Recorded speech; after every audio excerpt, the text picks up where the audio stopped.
Hello friends, ప్రతి హిందువు తమ జీవితకాలంలో ఒక్కసారైనా సరే అమర్నాథ్ యాత్ర చేయాలని ప్రతి ఒక్కరూ అనుకుంటారు. ఎందుకంటే ఈ యాత్ర చాలా కష్టమైన యాత్ర అండి. మన హిందువులకు చాలా దేవాలయాలు ఉన్నాయి, కానీ ఇటువంటి యాత్ర చేయాలి అంటే అందరికీ సాధ్యం కాదండి. అలాంటిది శివయ్య అనుగ్రహంతో నాకు అమర్నాథ్ వెళ్ళే అవకాశం వచ్చింది. ఈ అమర్నాథ్ దేవాలయం మన భారతదేశంలోని జమ్మూ కాశ్మీర్ రాష్ట్రంలోని సముద్ర మట్టానికి సుమారు 3888 మీటర్లు, 12,758 అడుగుల ఎత్తులో ఉన్న హిమాలయ పర్వత శ్రేణుల్లోని అనంతనాగ్ జిల్లాలో ఉంటుందండి. శ్రీనగర్ నుండి 141 కిలోమీటర్ దూరంలో ఉన్న ఈ పవిత్రమైన గుహలో మంచుతో సహజంగా ఏర్పడే శివలింగం మనకు దర్శనమిస్తుందండి. ఫ్రెండ్స్, ప్రతి ఒక్కరికి ఉన్న డౌట్ ఏమిటి అంటే అసలు మంచు శివలింగం నిజంగా ఏర్పడుతుందా లేదా, ఒకవేళ నిజంగా ఏర్పడితే ఇప్పుడు మంచు శివలింగం ఉన్నదా లేదా కరిగిపోయిందా అనే డౌట్ ప్రతి ఒక్కరికి ఉన్నది అండి. మామూలుగా అయితే 45 రోజుల పాటు మంచు శివలింగం ఉంటుంది. అలాంటిది 5 రోజుల్లోనే మంచు శివలింగం కరిగిపోయిందని ప్రతి ఒక్కరు చెబుతున్నారు.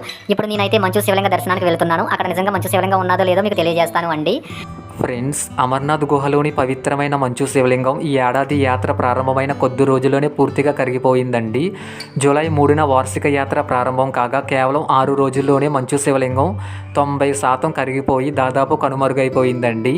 కాశ్మీర్ లోయలో పెరిగిపోతున్న ఉష్ణోగ్రతలు మరియు గ్లోబల్ వార్మింగ్ ప్రభావం, గత శీతాకాలం మంచు కురిసే రోజులు మరియు హిమపాతం తగ్గడం, కేవలం మొదటి 5 రోజుల్లోనే 1,00,000కు పైగా గుహను సందర్శించారు అండి.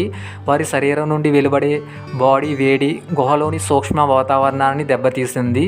అందులో భారీ వర్షాలు ఎక్కువగా ఉన్నాయి అండి.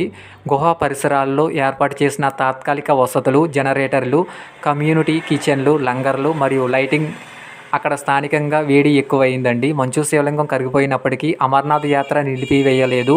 షెడ్యూల్ ప్రకారం యాత్ర యథావిధిగా కొనసాగుతుందండి. లింగం కనుమరుగైనప్పటికీ పవిత్ర గుహను సందర్శించడానికి దేశం నలుమూలల నుండి భారీ సంఖ్యలో భక్తులు గుహకు తరలి వస్తున్నారు అండి. ఫ్రెండ్స్, నేను శివయ్య అనుగ్రహంతో చార్ధామ్ యాత్ర పూర్తి చేశాను అండి. కాలినడకన కొండపైకి చేరుకుని కేదార్నాథ్ స్వామిని దర్శనం చేసుకున్నాను. అలాగే అమర్నాథ్ యాత్ర కూడా కాలినడకన చేరుకోవాలని చెప్పేసి బయలుదేరాను అండి. ఆ శివయ్య అనుగ్రహంతో నాకు ఎటువంటి ప్రాబ్లం లేకుండా కొండలు లోయలు దాటుకుంటూ మంచు శివలింగం ఉన్న కొండ గుహలోకి అయితే చేరుకున్నాను అండి. అక్కడ మంచు శివలింగం పూర్తిగా కరిగిపోయిందండి. ప్రస్తుతం అయితే ఎటువంటి శివలింగం లేదు, కానీ అక్కడికి భక్తుల సంఖ్య మాత్రం పెరుగుతూనే ఉన్నది కానీ తగ్గడం లేదు అండి. మంచు శివలింగం లేకపోయినా సరే అక్కడ ఉన్న శివలింగ మహత్యం అటువంటిదండి. అందుకే భక్తులు ఎక్కువగా వస్తూ ఉన్నారు. ఫ్రెండ్స్, మీరు నా వీడియోని పూర్తిగా చూసిన తర్వాత లైక్ చేసి, కామెంట్ చేసి, సబ్స్క్రైబ్ చేసి నాకు సపోర్ట్ చేయండి. ఫ్రెండ్స్, ప్లీజ్ సబ్స్క్రైబ్ మన YouTube channel RR Godavari Telugu.